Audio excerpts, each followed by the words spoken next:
Olá, povo de Deus! Estamos iniciando mais uma live, segundo aos Coríntios, capítulo 8, capítulo 9. Dois capítulos que tratam da generosidade.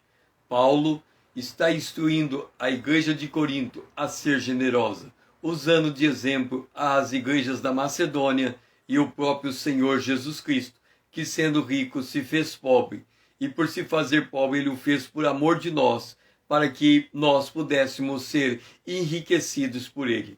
E é este o ensino do apóstolo Paulo em 2 aos Coríntios, capítulo 8, o capítulo 9.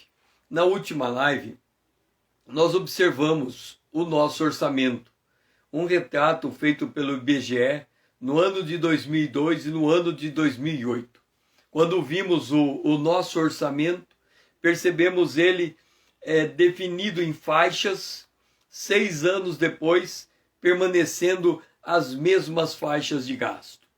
O que a gente vê, um orçamento limitado, um orçamento comprometido, e não está no padrão do brasileiro o ser generoso. Isso não faz parte do padrão do brasileiro. Entre todas as despesas citadas e alistadas pelo IBGE, nós não encontramos a doação como uma prática da nossa cultura. O fato é que Paulo está ensinando a igreja de Corinto, porque não era da prática deles também, ser generosos. Vamos hoje seguir adiante. Seja bem-vindo, irmão Paulo. Em 2 aos Coríntios, capítulo 8, versículo 12, nós estamos fazendo uma abordagem expositiva de 2 aos Coríntios, capítulo 8, e hoje nós estamos na live de número 14 e chegamos em 2 aos Coríntios, capítulo 8, versículo 12. Paulo diz assim: porque se há boa vontade, será aceita conforme que o homem tem, e não segundo o que ele não tem. Se há boa vontade, se alguém realmente deseja abrir o seu coração, no caso da igreja de Corinto, ajudar a igreja de Jerusalém, uma igreja que está passando por grande dificuldade, se há boa vontade, ao empreender essa vontade, ser aceito conforme o que o homem tem, não segundo o que ele não tem. Deus, ele não quer colocar sobre os nossos ombros o peso de prover a necessidade para alguém outro. Não é esse o propósito de Deus. O propósito de Deus é que a gente consiga, da pouca renda que nós temos, consigamos tirar alguma coisa dessa renda, mas é segundo o que nós temos, não é segundo o que nós não temos, e com isso podermos estender a nossa oferta a quem está precisando. Por outro lado, nós temos que entender uma coisa. Quando nós olhamos a nossa receita, as faixas de cada receita, a maneira como essa receita está montada, aliás, a nossa despesa, né? Como a nossa despesa está estratificada, habitação, alimentação, transporte, aluguel, nós percebemos que, isso foi matéria da live anterior, que há dois governos sobre nós. O governo divino, busque o reino de Deus e a sua justiça e tudo mais vos será acrescentada. Ou o governo deste mundo, o príncipe desse mundo, Deus desse século, que cega o entendimento dos incrédulos. Nós sabemos que o mundo funciona baseado na propaganda, baseado na mensagem que vem através do marketing, de forma que a gente acaba mudando as nossas prioridades porque o marketing decidiu que aquilo é a coisa do momento. E nós acabamos buscando aquilo para a nossa vida, incorporando, por exemplo, o caso do celular. Até um tempo atrás ninguém tinha telefone. Hoje cada brasileiro praticamente tem um aparelho de telefone. O que é que fez essa mudança de prioridade? Por que antes era possível viver sem telefone e hoje não é? O marketing faz a nossa cabeça. Então, aquilo que nós cremos é aquilo que nós gastamos, é aquilo que compõe o nosso orçamento. Por quê? Porque eu quero, eu desejo, porque eu desejo, eu creio que posso conseguir, porque eu creio que posso conseguir, eu tenho fé em buscar aquilo para a minha vida. E isso acontece com tudo, tanto no ponto positivo como no ponto negativo. Então, se eu quero comprar algo financiado, eu desejo aquilo, eu percebo que aquilo é importante para a minha vida, então eu mudo as minhas prioridades, eu creio que eu vou poder pagar aquela conta, então eu faço um financiamento e eu tenho fé nisso tudo, porque eu assino o documento e adquiro aquilo que é financiado.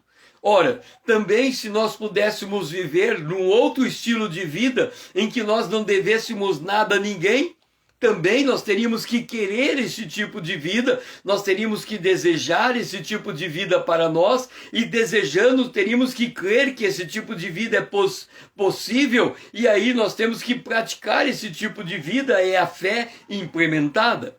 Então, a nossa maneira de pensar define a renda que nós temos. E aí vem a pergunta: se aquilo que a gente pensa é aquilo que a gente quer, é aquilo que a gente deseja, e se aquilo que a gente deseja é aquilo que a gente acredita, e se aquilo que a gente acredita é a fé que nos motiva, como é que fazemos para mudar o nosso jeito de pensar?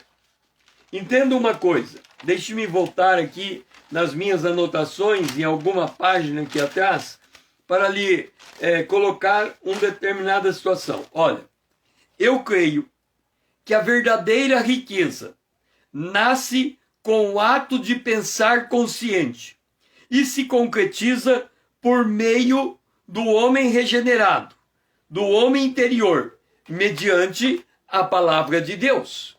Então, eu creio que se nós mudarmos a nossa forma de pensar, nós podemos mudar a realidade que nós vivemos, ok? Se nós mudarmos a nossa forma de pensar, podemos mudar a realidade que nós cremos. Só um momentinho.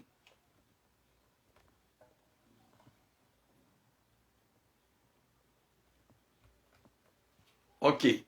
Então, se nós mudarmos a nossa forma de pensar, podemos mudar a nossa forma de viver. Agora, como é que nós podemos mudar a nossa forma de pensar? Essa é uma instrução recorrente no Novo Testamento. Por exemplo, Efésios capítulo 4, o verso 23 diz assim: e vos renoveis no espírito do vosso entendimento. Nós temos que renovar a nossa mente, mudar a nossa forma de pensar. Nós temos que entender algo. Durante muitos anos, antes de conhecermos Jesus, nós aprendemos a pensar segundo a lógica desse mundo. Então, a maior parte dos nossos pensamentos, eles não funcionam em linha com os pensamentos de Deus, em linha com a palavra de Deus, em linha com os princípios de Deus. Por exemplo, se nós chegarmos e dissermos assim: eu creio que eu consigo fazer isso. Aí eu creio, e aí alguém vem e pergunta para você: por que você acredita que você é capaz de fazer isso? Você vai dizer: eu creio que eu sou capaz de fazer isso por causa do meu dom, da minha capacidade, do meu talento, do meu conhecimento, da minha habilidade. Por causa destas coisas, eu creio que eu sou capaz de fazer isto. Ok. Acontece que Jesus disse: sem mim você não pode fazer nada. Qual é o erro dessa maneira de pensar? Eu creio que sou capaz de fazer isso. É que esse eu sou capaz de fazer não está apoiado em nenhuma promessa de Deus. Vamos mudar a lógica. Vamos ver o que aconteceu com o apóstolo Pedro. Deixa-me ver aqui. O apóstolo Pedro, ele é um pescador. Ele sabe pescar como ninguém. Ele vai no mar, ele lança a rede, ele sabe a hora de ir para o mar, ele sabe o lugar onde ele vai encontrar o peixe, ele tem todas as habilidades de um pescador, é a profissão dele, ele sabe fazer essas coisas. Mas um dia ele volta da pesca e ao voltar da pesca, o que acontece? Ao ele voltar da pesca, era lá, deixa eu organizar aqui que hoje...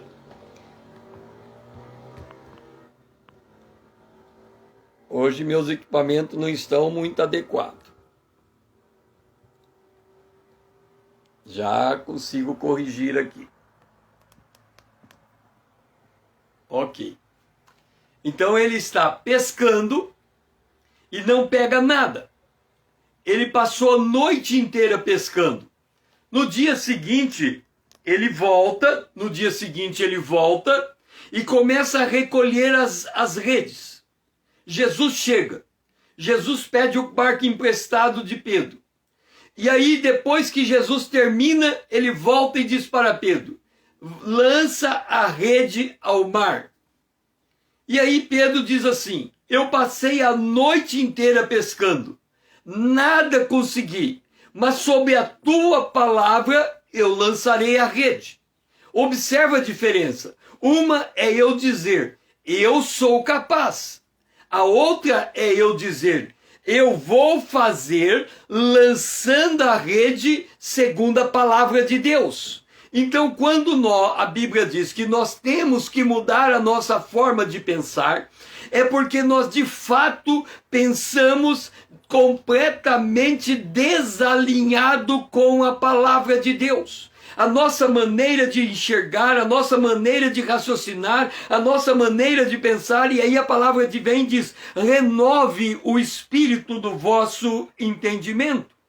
Colossenses capítulo 3, o versículo 10 diz assim, e vos revistai do novo homem, que se refaz para o pleno conhecimento segundo a imagem daquele que o criou. O que a palavra de Deus está dizendo? Ele está dizendo, a palavra está dizendo, que quando eu nasci de novo, presta atenção, eu nasci de novo, então eu mudei alguma coisa dentro de mim, eu tenho um novo coração, eu tenho um novo espírito, a mente de Cristo está dentro de mim. Quem é a mente de Cristo? A mente de Cristo é o Espírito Santo, é o Espírito Santo que tudo sabe. O Espírito Santo se comunica ao meu homem interior. Então há uma comunicação do Espírito Santo com o meu espírito humano. Quando eu pergunto para o meu espírito humano, e o espírito humano conversa com o Espírito Santo, e a Bíblia diz que o Espírito Santo ele intercede por nós em gemidos inexprimíveis. A resposta de Deus vem para mim. E quando a resposta de Deus vem, então há uma mudança na nossa forma de viver. Ok? Nós temos que mudar a nossa forma de pensar.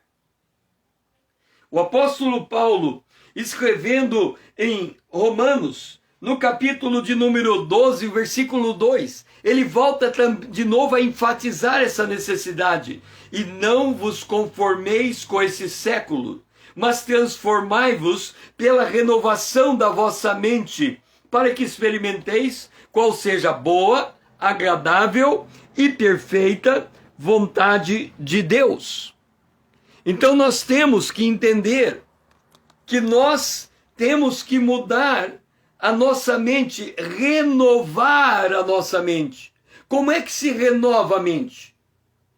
Eu não sei se você já teve a experiência de beber água no rio.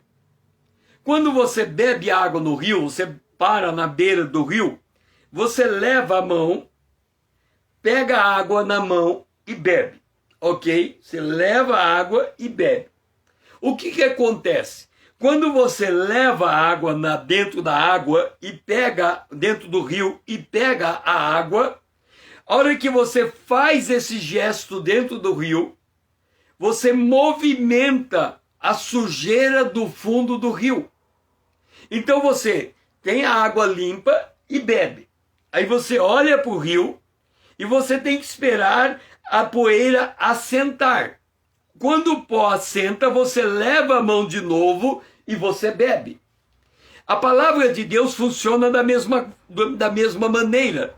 Quando eu entro na Bíblia e trago a Bíblia para minha cabeça, um monte de sujeira levanta junto. Aí eu tenho que parar para a sujeira decantar, para a palavra de Deus permanecer.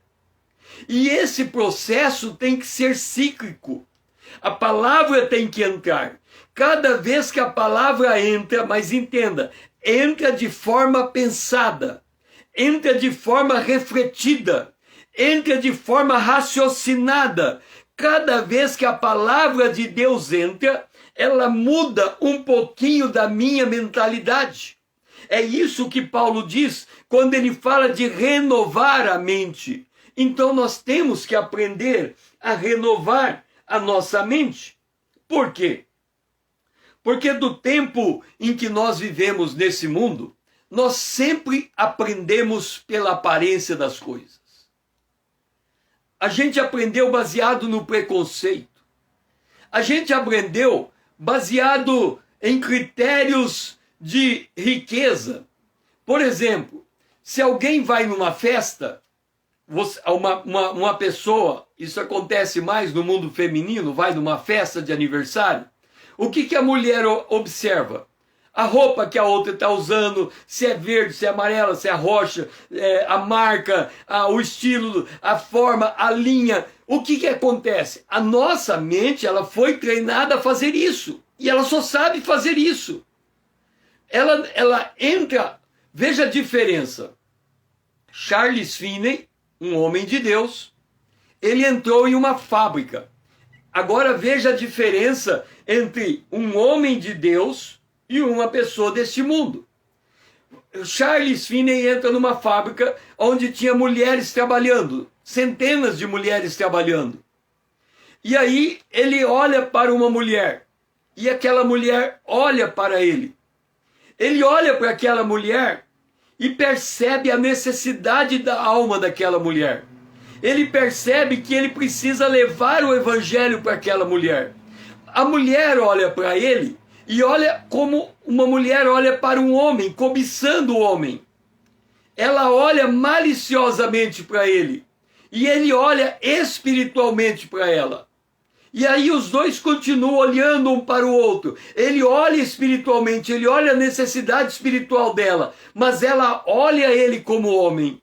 Num dado momento, o semblante daquela mulher vai mudando, e ele não falou nada. E o semblante vai mudando, e ele não falou nada. E ela começa a chorar, e ela cai de joelho chorando. E uma mulher cai do lado dela, e outra do lado, e outra do lado. Quando o dono da fábrica desce, ele olha para a fábrica, tá todas as mulheres de joelho chorando, clamando, pedindo perdão dos seus pecados. O que significa isso? Uma mudança na maneira de enxergar o mundo. E só acontece quando nós mudamos o ciclo do nosso pensamento, a nossa forma de pensar, a nossa forma de raciocinar. E 1 Coríntios 2,14, Paulo diz: o homem natural não aceita as coisas do Espírito de Deus, porque são loucuras, e não pode entendê-las, porque elas se discernem espiritualmente. E aqui está a chave. Tem muita gente que lê a Bíblia, mas não entende. Ele não liga uma história com a outra. Ele não liga uma doutrina com a outra. Ele não liga uma verdade com a outra. Ele é homem ou uma mulher de um verso só. E ele fala assim: eu creio em Jesus. Por que você crê em Jesus? Porque Jesus é o Cordeiro de Deus. Mas por que você crê em Jesus? Porque ele é o Cordeiro. Porque ele morreu. Mas por que ele morreu? Porque ele é o Cordeiro. Por que ele é o Cordeiro? Por que ele morreu? O que significa isso? Eu não estou entendendo nada. Porque se eu disser Jesus é o Cordeiro de Deus, porque ele morreu, e a pessoa responde: mas por que ele morreu? Porque ele é o Cordeiro de Deus. Eu estou demonstrando que eu não estou entendendo nada. Eu estou lendo, mas eu não estou entendendo. E o homem natural é assim, ele lê, mas ele não entende.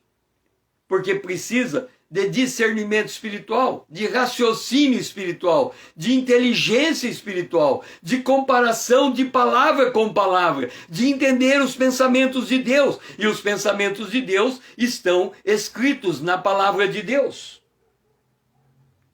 É por isso que quando nós nascemos de novo, em Ezequiel capítulo 36, verso 26 está dito: dar-vos-ei coração novo, porei dentro de vós um espírito novo, tirarei o coração de pedra e darei o coração de carne. O nascido de novo, ele tem um coração novo. E alguém vai dizer, mas o que significa ter um coração novo? Ele tem um espírito novo. Mas o que significa ter um espírito novo? Ele tem um coração de carne. O que significa ter coração de carne? Quer dizer, a gente lê o texto, lê a palavra, mas não entende o significado. Então, eu tenho coração novo, mas não sei explicar. Eu tenho espírito novo, mas não sei explicar. Eu tenho coração de carne, mas não sei explicar. Então, qual é o sentido de ler a Bíblia sem entender? Isso significa que a mente não está renovando. Eu tenho coração de carne. Veja como são as coisas. Quando alguém te ofende, ou alguém te machuca, ou alguém te critica, você entristece, ok? Alguém te critica, você entristece. Aí você chega para uma outra pessoa e diz assim: aquela fulano me criticou e eu fiquei triste. Eu não gostaria de ter ficado triste. Agora lê a palavra. Deus tirou o coração de pedra e deu o coração de carne. Quem tem o coração de pedra, se o outro criticar, ele não sente machucado, ele não sente nenhum machucado. Porque o coração dele é de pedra. Tanto faz se o outro fala bem, fala mal dele, ele não se importa. Mas se ele tem um coração de carne, esse coração fere, é machucado. Então quem é quem é nova criatura, que tem um coração de carne, ele precisa aprender a perdoar, porque ele sabe amar. Quem ama se deixa machucar, porque o amor tudo suporta, o amor tudo sofre, o amor tudo sente, o amor tudo espera. Então o amor, ele necessariamente convive com a dor. E quem não quer sentir a dor de ser machucado, não quer amar. Então o coração é de pedra, não é de carne. Isso é ler a palavra de Deus e entender a mecânica dela, entender a lógica dela. Por isso, Jesus diz o seguinte: vinde a mim, todos os que estáis cansados e sobrecarregados, e eu vos aliviarei. Tomai sobre vós o meu jugo. A maior parte dos crentes ouve essa parte. Olha, quem está cansado tem que ir até Jesus. Aí ele diz assim: eu fui até Jesus. Jesus tirou de cima de mim o meu jugo do pecado. Jesus me perdoou. Então ele lê até essa parte. E ele vive a vida cristã até essa parte.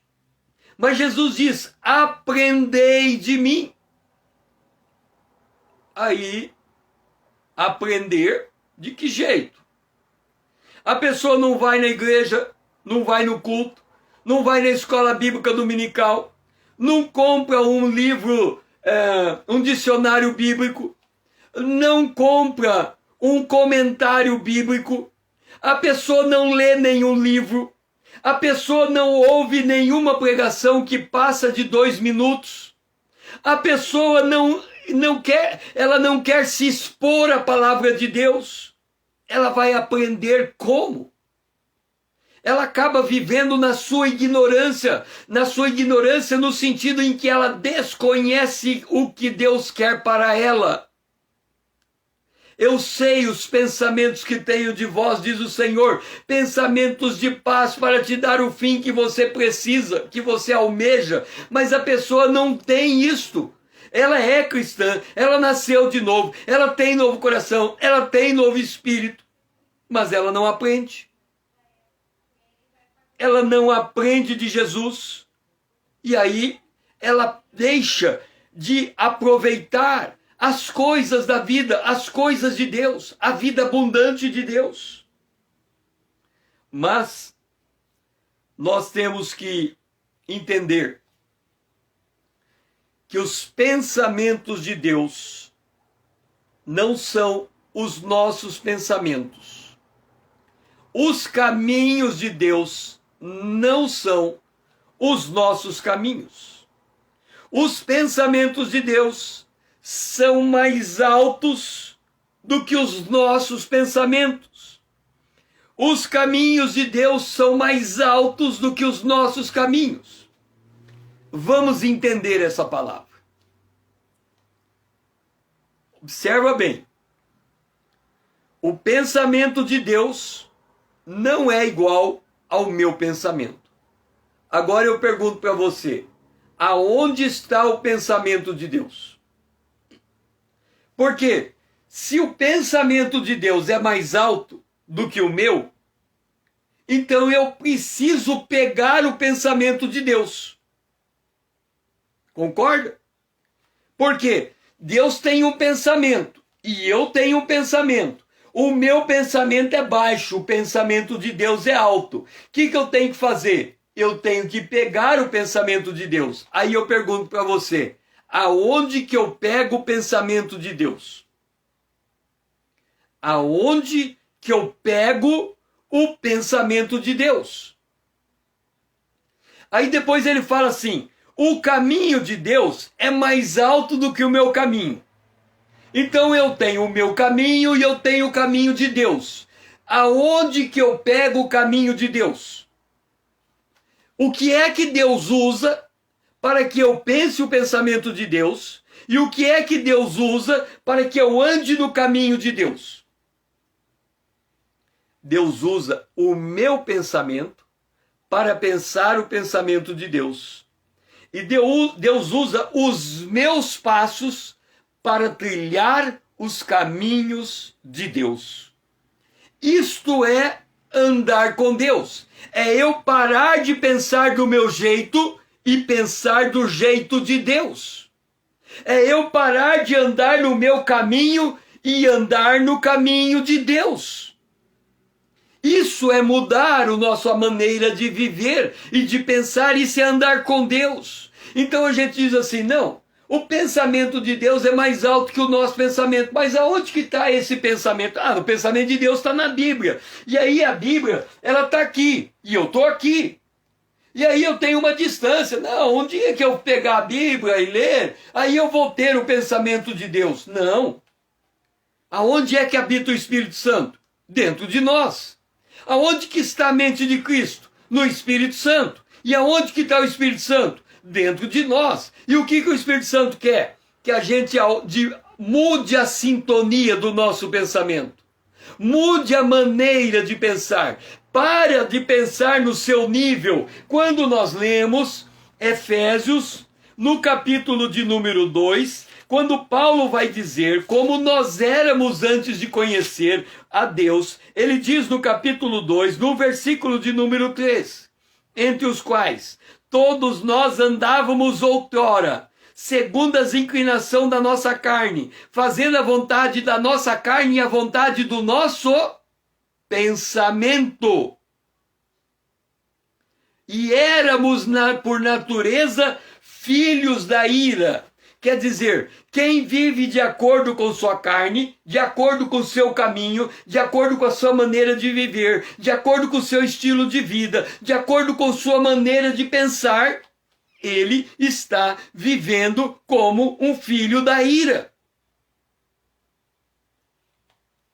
Então não é simplesmente ouvir a palavra de Deus, é ouvir buscando entender, é ouvir pensando nela, é ouvir mudando a frequência do pensamento, porque o pensamento de Deus, ele usa a nossa cabeça para pensar, e o que é que alimenta o pensamento de Deus? A palavra de Deus, a Bíblia. Então quando nós lemos a Bíblia, que é a palavra de Deus, nós lemos os pensamentos de Deus. Agora você vem e me pergunta: César, como faço para ter os pensamentos de Deus e não viver de acordo com o meu pensamento? Vamos entender como é que Deus faz as coisas. Porque Jesus disse assim: eu faço o que vejo o meu Pai fazer. Então, se você quer fazer o que você vê Deus fazendo, você tem que pensar do jeito que Deus pensa. E como que Deus pensa? Gênesis capítulo 1, verso 31. Viu Deus tudo quanto fizera. Quando Deus está dizendo que ele viu tudo quanto ele fez, ele está dizendo: o primeiro dia ele fez a luz, o segundo dia ele separou água de água, o terceiro dia ele criou os vegetais na terra, o quarto dia ele colocou os luzeiros no céu, o quinto dia ele criou os peixes e as aves, o sexto dia ele criou os animais e os homens. E aí, quando ele olhou tudo que ele viu, o que ele viu? Que era bom. Agora, como é que a gente pensa?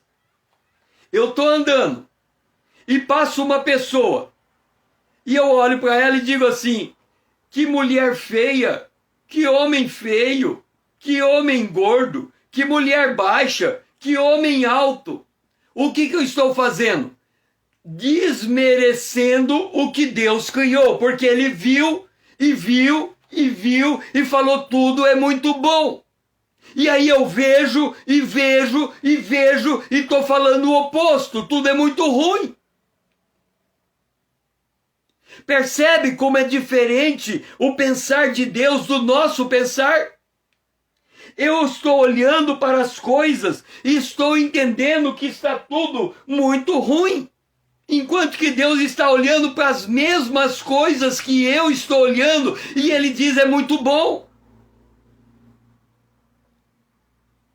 Quando aquela mulher olha para Jesus e diz assim: o que ela viu? Um homem. E ela, mulher.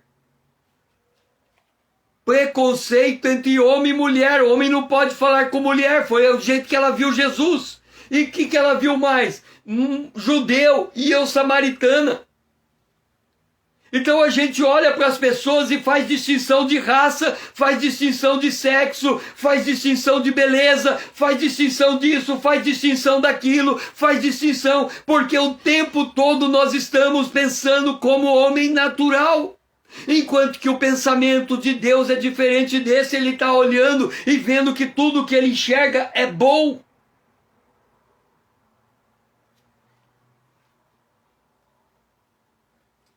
Qual? Aí nós voltamos agora para o nosso orçamento. Como é que a gente olha para o nosso orçamento?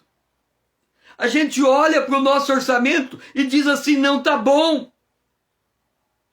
Está faltando as coisas. Eu não tenho o que eu preciso. Eu não tenho o que eu quero. Eu não tenho, está faltando isso, está faltando aquilo outro. Então, quando a gente olha para o nosso orçamento, nós raciocinamos da mesma maneira como olhamos para todas as coisas em nossa volta. Olhamos para uma pessoa e dizemos: ele é gordo, ele é magro, ele é alto, ele é baixo, ele é feio, ele é esquisito, ele é desse jeito, ele é daquele. Quer dizer, nós não estamos falando que aquilo que estamos vendo é bom. Aí nós olhamos para o nosso orçamento: ele é pequeno, ele é pouco, ele não dá, ele é insuficiente, ele é isso, ele é aquilo. É por isso que a igreja de Corinto não era generosa. É por isso que ela não encontrava no orçamento nada que pudesse tirar e levar para a igreja de Tessalônica, de Jerusalém. Mas as igrejas da Macedônia, elas tinham um profundo senso de gratidão, porque a Bíblia, descrevendo a igreja da Macedônia, diz assim: porque no meio de muita tribulação eles manifestavam abundância de alegria. Por que eles eram alegres na tribulação? Porque eles tinham o jeito de Deus de pensar. É muito bom, está difícil, mas é muito bom, é muito bom, é muito bom. A tribulação é grande, mas isso não é nada comparado com o que aconteceu com Jesus. Está muito bom, está muito bom. Lembra aquela mulher que ela tinha um filho e o filho morreu? E ela resolve ir até o profeta, perguntar como é que o filho pode morrer. Mas quando ela sai de casa, ela deixa o filho morto na cama. O seu marido chega para ela e diz: você está bem? Ela diz: estou bem. O teu marido está bem? Ela diz: está bem. E aí quando ela chega diante do profeta Eliseu, ela diz: porventura, algum dia eu pedi uma criança. Não, eu te dei um quarto e você me recompensou com uma criança, mas agora está a criança morta lá. E Eliseu vai e ressuscita aquela criança. Qual que era a perspectiva daquela mulher diante do filho morto em cima da cama? Está bom. E a nossa mentalidade é o oposto disso. O homem natural: não está bom, está faltando, não estou contente, não é assim, precisa ser diferente, eu quero mudar aqui, eu quero mudar acolá. E aí esse senso de ingratidão impede que nós enxergamos aquilo que Deus tem nos dado. Não há contentamento. Há uma falta de alguma coisa. Observa como Deus faz as coisas. Viu Deus tudo quanto fez, e eis que era muito bom. Gênesis capítulo 1, verso 31. E aí ele fala a respeito de nós. Pois somos feituras dele, criados em Cristo Jesus para as boas obras, as quais Deus de antemão preparou para que nós andássemos nela. Deus preparou tudo para nós. Ele preparou provisão para todas as coisas. Mas a gente é tão cego. Quando a gente olha para o nosso orçamento, o que a gente enxerga? Primeiro, nós não temos o poder de criar nada. A gente não tem poder de criar uma nova renda. Segundo, nós não percebemos as coisas que de fato nós temos. Nós estamos sempre olhando para aquilo que está nos faltando, mas nós não somos capazes de olhar para aquilo que nós já temos. Quando ele vai multiplicar os pães, Jesus pergunta: o que é que vocês têm? Quando aquela mulher chega a Eliseu e fala da dívida que ela tem, ele pergunta: o que é que você tem? Porque o milagre de Deus começa não por aquilo que está faltando, mas por aquilo que nós temos. É por isso que Paulo disse à igreja de Corinto: vocês têm que dar segundo o que vocês têm.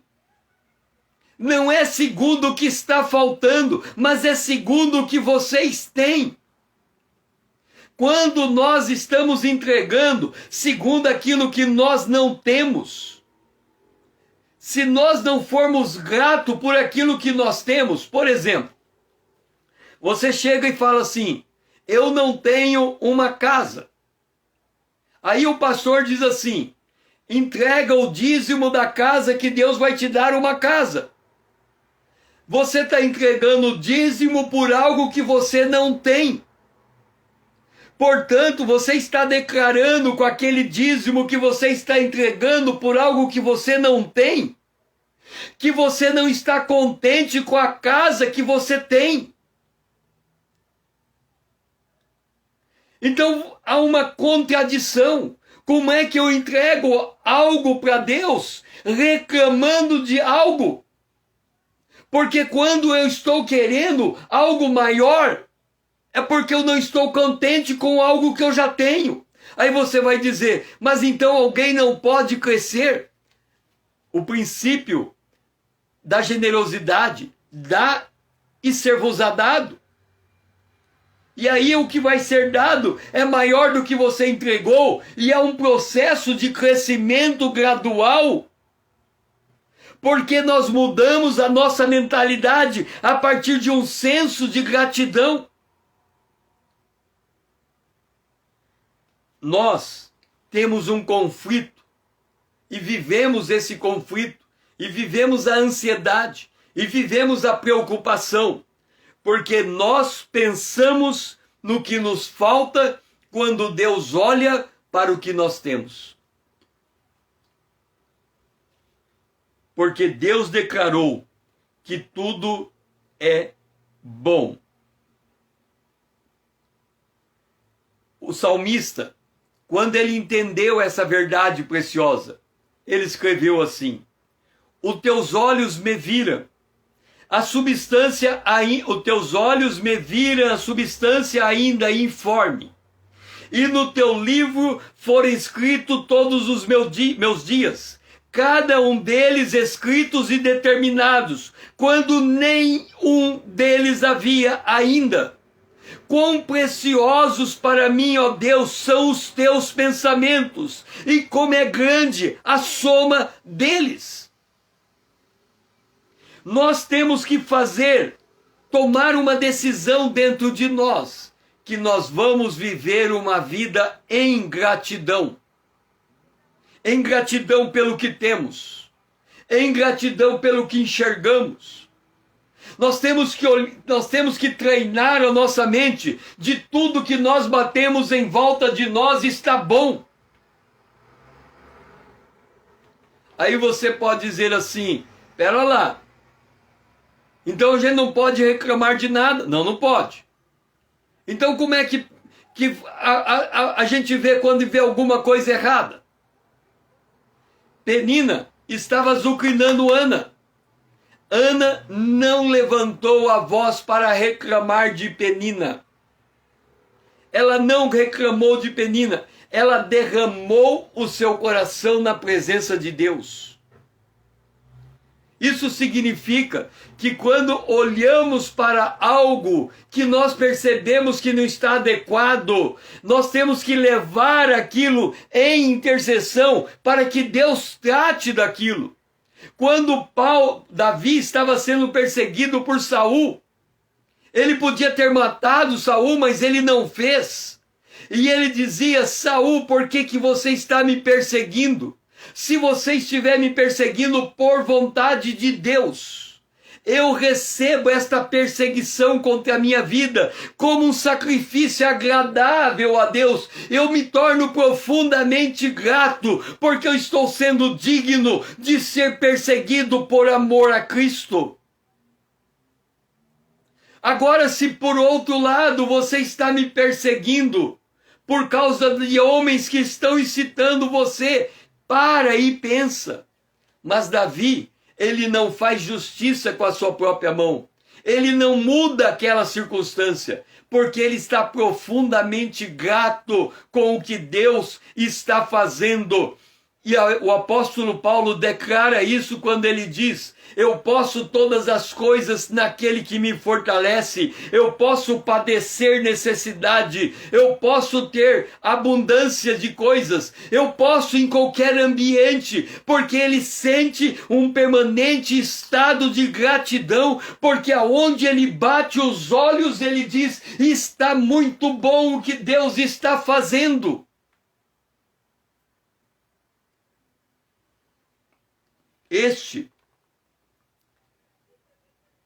Nós, porém, Hebreus capítulo 4, verso 3 e 4 diz assim, nós, porém, que cremos em quê? Que está tudo muito bom, porque quando Deus olhou, ele disse, tudo está muito bom. Um dia, eu conheci um pastor analfabeto. Você já enxergaram como que um pastor analfabeto prega a Bíblia? Eu conheci eu fui ovelha desse pastor.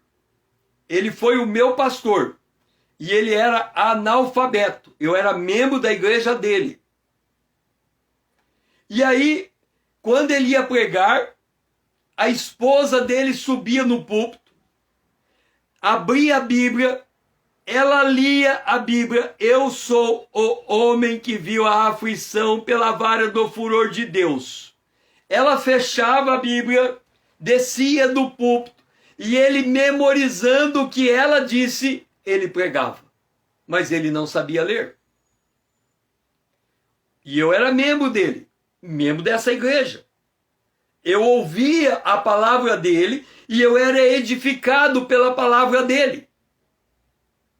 E aí um dia estou eu sentado com ele na igreja, só nós dois. E aí ele vem e conta para mim a história porque ele não sabia ler. E ele disse, deixa eu te contar. Nós morávamos na fazenda. E aí, porque nós morávamos na fazenda, nós não tínhamos acesso à escola. Mas um dia, quando eu era pequeno, o meu pai me levou para a escola. Mas eu cheguei muito atrasado na aula, que tipo assim, entrou no meio do ano. E eu não estava entendendo nada. Aí a professora disse assim para o meu pai, esse menino não consegue entender nada, ele não aprende. E meu pai falou, você é um burro, já que você não consegue aprender nada, sai da escola e vai trabalhar na roça comigo. E aquele rapaz, menino, passou a vida trabalhando com o pai. E ele nunca foi a uma escola, por isso que ele não sabia ler. Aí eu disse assim para ele, você tem irmãos? Ele disse, tenho. E os seus irmãos também não aprenderam a ler? Eu falou, não, eles aprenderam. Um irmão meu é médico e um outro irmão meu é advogado. Só eu que não sei ler porque eu fui para a fazenda com meu pai. Aí eu disse assim para ele, algum dia você perdoou teu pai porque ele não te deixou aprender a ler? Ele falou, não, por que eu tenho que perdoar ele? Eu não tenho nada contra ele. Aí eu disse assim para ele, deixa eu te dizer uma coisa. Você está dizendo que você foi na escola e aí o teu pai te arrancou da escola e te colocou na fazenda para trabalhar com ele e você não aprendeu a ler. É isso? Ele falou, é. E você está dizendo que o mesmo pai pegou teus dois irmãos e colocou eles na escola e um é médico e outro é advogado. É assim? Ele falou, é. Agora deixa eu te perguntar uma coisa. O teu irmão que é advogado é crente? Ele disse não. O teu irmão que é médico é crente? Ele disse que não. Eu falei, significa que se teu pai não tivesse tirado você da escola e te levado para o campo, e se, baseado no que aconteceu com teus irmãos, você também não seria crente. Ele falou, é verdade. Eu falei, então o caminho de Deus na tua vida foi diferente do dos teus irmãos, porque nesse caminho você conheceria Jesus. E ele disse, é verdade. Eu falei, e por causa disso, não vale a pena liberar o perdão para o teu pai? Ele falou, é verdade. Eu não tinha percebido isso. E aí ele agradeceu o seu pai de tirar ele da escola e levar ele para a fazenda e ele ficar ignorante das letras. E assim ele pediu perdão. Passado uma semana eu voltei na igreja e ele disse, César, deixa eu te contar uma novidade. Eu falei, qual? Ele disse, eu estou fazendo, não sei se é o nome, na época acho que era Mobral. Entrei no Mobral e estou aprendendo a ler. Quando ele parou de comparar a vida dele com os irmãos dele e reclamar do seu pai, quando ele aprendeu a ser grato pela vida que ele tinha, a inteligência dele destravou e ele pôde sentar no banco de escola e aprender a ler. Este foi o dia que o Senhor nos fez. Por isso entramos no descanso. O que quer entrar no descanso? Significa considerar que está tudo muito bem, que Deus sabe o que está fazendo conosco, quer seja na prova ou fora dela. Significa que nós estamos entendendo que está tudo muito bem. Assim, não entrarão no meu descanso, embora certamente as obras estivessem concluídas desde a fundação do mundo. Porque Deus descansou da sua obra. Quando nós entramos no descanso de Deus, é porque nós estamos cheios de gratidão. Então nós olhamos para o nosso orçamento e nós estamos cheios de gratidão. Porque nós consideramos que Deus, naquilo que Ele tem nos dado, Ele está nos provendo, Ele está nos sustentando, Ele está nos fazendo caminhar, Ele está nos dando graça, Ele nos está guiando na sua bondade. Olha como Deus faz as coisas. Provérbios capítulo 6, 1 a 6. A sabedoria edificou a sua casa. Ela já edificou. Ela já lavrou as suas 7 colunas. A sabedoria já carneou os seus animais. A sabedoria já misturou o seu vinho. A sabedoria já arrumou a sua mesa. A sabedoria já deu ordem às suas criadas. E a sabedoria agora convida. Quem é simples, volte-se para aqui. Quem não tem aos faltos de senso, dize: vinde, comei do meu pão, bebei do meu vinho que misturei. Deixai o insensato e vivei, e andai pelo caminho do entendimento. O que significa andar pelo caminho do entendimento? Lá em Tiago está escrito: quem tem falta de sabedoria, peça a Deus. Aí como é que a pessoa pede sabedoria? Ela pede sabedoria da seguinte maneira: Deus, sabedoria significa eu não sei e quero saber. Eu não sei e quero saber. Então me dá um jeito de saber. E a pessoa acha que isso é sabedoria. A sabedoria de Deus não é saber mais. A sabedoria de Deus é reconhecer que Deus já fez. Por isso que tudo que a sabedoria faz está no passado. Ela já edificou, ela já lavrou, ela já carneou, ela já misturou, ela já arrumou. A sabedoria já tem tudo resolvido. É por isso que a única maneira de tocar a sabedoria é a fé. Quando nós olhamos que Salomão pediu sabedoria a Deus, ele não pediu sabedoria para saber mais, ele pediu sabedoria para reconhecer o que Deus já tinha feito, para enxergar o que Deus já tinha dado, para buscar o que Deus já tinha preparado. Por isso que Salomão, ele tinha muito ouro, porque ouro já estava na terra, ouro não tinha que fabricar, ele tinha só que pegar o ouro e trazer para ele só tinha que redescobrir o ouro, porque o ouro já estava pronto. Isso é ter sabedoria. Sabedoria é entender que tudo que Deus fez já está no seu lugar, é que nós não estamos enxergando. Aquela mulher que sai da casa de Abraão, Agar, que deixa o seu filho debaixo de um lugar, encostado no lugar, que se afasta do filho porque ela não tem água para entregar para aquele filho, e aquele filho vai morrer de sede. Deus aparece para ela e diz assim: mulher, por que você está chorando? E ela diz: porque não tem água para o meu filho beber.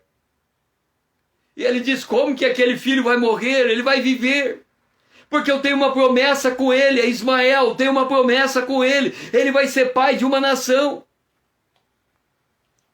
E a Bíblia diz que os olhos daquela mulher abriu e tinha um poço de água do lado dela. A sabedoria foi ela deixar os olhos dela serem abertos, porque não tinha que fazer nada, já estava feito. Quando nós entramos na sabedoria de Deus, nós não estamos procurando o que Deus vai fazer, nós estamos procurando o que Deus já fez e a gente não está enxergando. Isso é sabedoria, é entender que Deus, desde a fundação do mundo, escreveu cada dia da nossa vida no seu livro e que Ele preparou todas as coisas para nós e não está faltando mais nada. Tudo é nosso, nós somos de Cristo, Cristo é de Deus. É nós que estamos que nem barata tonta, é nós que estamos insensato, é nós que não estamos aprendendo a viver daquilo que Deus tem nos dado.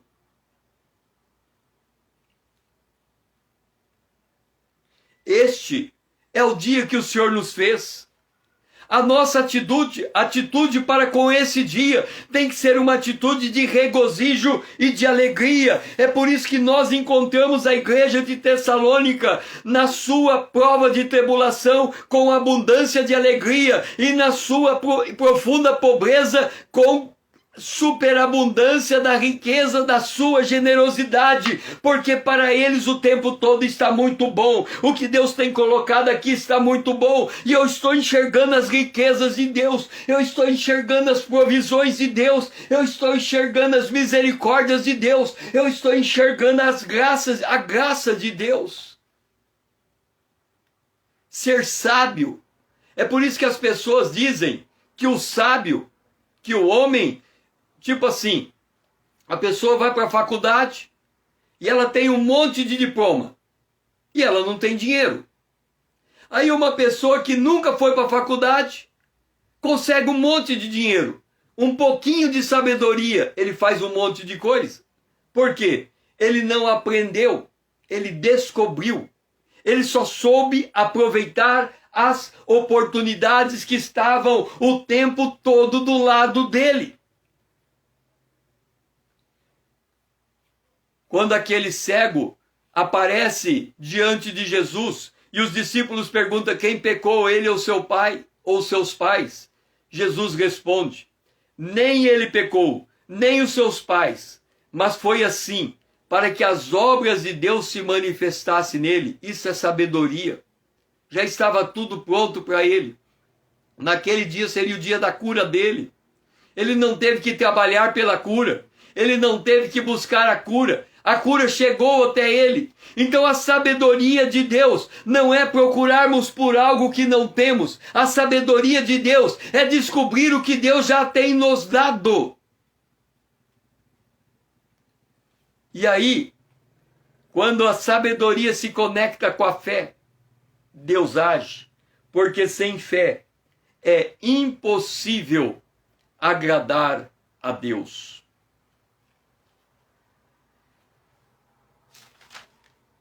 Como nós colocamos tudo no controle de Deus? Primeiro, nós temos que desenvolver um senso de gratidão, de absoluta gratidão, ao ponto de, na mais grave tribulação, nós superabundarmos de alegria, de tal maneira que a alegria independe da circunstância. Então temos que ter profunda gratidão. Segundo, nós temos que mudar a nossa forma de enxergar as coisas que estão em nossa volta. Porque para Deus, tudo que Ele viu, e são as mesmas coisas que nós estamos vendo, Ele viu a luz e a gente vê a luz, Ele viu o sol, a gente vê o sol, Ele viu as plantas, nós vemos as plantas, Ele viu os peixes e as aves, nós vemos os peixes e as aves, Ele viu os animais, nós vemos os animais, Ele viu o homem, nós vemos o homem, e tudo que Ele viu era muito bom. Então nós temos que mudar também a forma que nós olhamos o nosso entorno. Nós temos que enxergar as coisas com bondade, com misericórdia, com graça. E nós temos também que entender que a situação que nós estamos vivendo é a condição necessária para que manifeste a obra de Deus. O que é ter fé?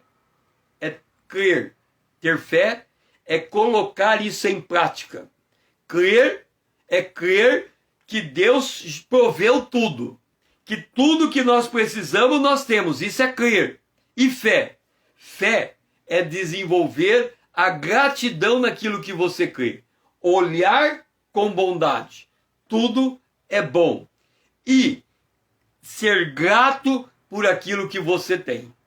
É assim que a Macedônia mudou toda a vida dela, toda a forma de conceber o mundo dela. E agora, a igreja de Corinto estava sendo ensinada a fazer o mesmo. E da mesma forma, cabe a nós hoje tomarmos a decisão.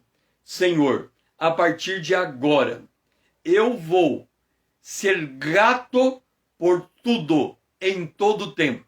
E eu vou olhar enxergando tudo muito bom. Eu não vou mais olhar com preconceito. Eu não vou olhar mais comparando o feio com o bonito. Eu vou considerar tudo muito bom. Gratidão e um olhar bom, se os teus olhos forem bons, tudo será bom. Se o meu olho for bom e eu tiver gratidão, eu vou descobrir que a situação que eu estou passando é aquela necessária para Deus manifestar a sua obra e a sua glória.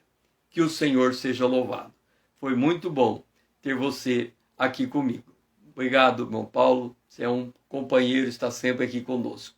Amanhã, às 20 horas, nós, se Deus assim nos permitir, estamos aqui para responder a pergunta: como a fé pode ativar a geração de renda? Como a nossa fé pode ativar a nossa geração de renda? Que o Senhor seja louvado. Amém.